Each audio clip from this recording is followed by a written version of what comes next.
When it comes to installing desktop server for a Windows box, we have some instructions here on the ServerPress website. We can see that we're going to download the install package, drag it into our C drive, and then go ahead and launch it from there. There may be some permission issues that come up along the way, and we'll take a look at those as they come if they do. We could start at serverpress.com, click on the download option, and then we'll have two options here, Desktop Server Premium as well as Limited. The primary difference is that Premium offers you a few more features, especially for launching a site, and lets you set up unlimited WordPress accounts. For the free version, you get up to 3 WordPress accounts on your server, but that will do fine for this purpose. We're going to add it to cart and walk through the checkout/payment process. Of course, though, it's going to be a purchase total of 0 amount. So I'll just quickly fill in my information here.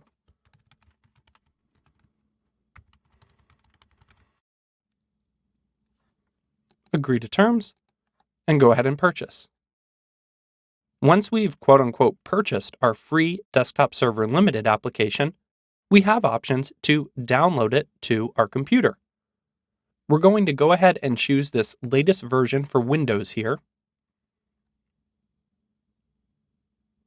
Once the application is fully downloaded, I'm going to switch screens and come in and look at my downloads here on the left, and then my program files folder on the C drive on the right here. I'll go ahead and unzip the file. We can come back to our instructions again and see that we have the XAMPP Lite folder, and we want to drag it to our C drive. So let's go ahead and get our XAMPP Lite folder, bring it into our Programs File folder, and it says that we need administrative permission to do this. We'll go ahead and continue on, and it may prompt you to give the administrator password. And we can see it's then copying all the files over for us. Once we have everything downloaded and uncompressed, we could grab the XAMPP Lite folder and drag it onto our C drive. If we come back and look at the instructions again, we could see that it tells us this. Take the XAMPP Lite folder and drag it to your C drive. If you try to put it in another location, for example, inside of Program Files or somewhere else, it will not work properly, so make sure that you're installing it into the C drive directly.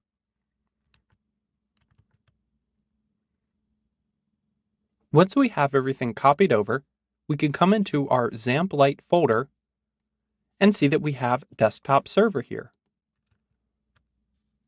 I'll go ahead and expand that, and we can click on Desktop Server. Notice that it's going to ask us if we want to restart Desktop Server with privileges. This will allow it to go ahead and start up and stop the server-related services that it comes with. Let's go ahead and choose that option. It will ask us for our administrative password. And then we could say, yes, go ahead and start the Apache and MySQL services. We have these optional developer plugins that we're going to skip for now. And then we're going to go ahead and click Next. This will go ahead and start up the Apache server as well as MySQL server. And we're going to have to check to allow it access to start these up. And then it'll tell us done. These are all set to go, and we have our options for creating a new development site.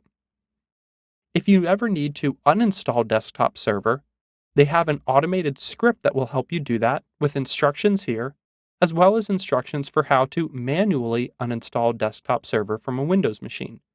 You could check the video notes for all of these links for how to uninstall, install, as well as purchase or download Desktop Server for free from their site.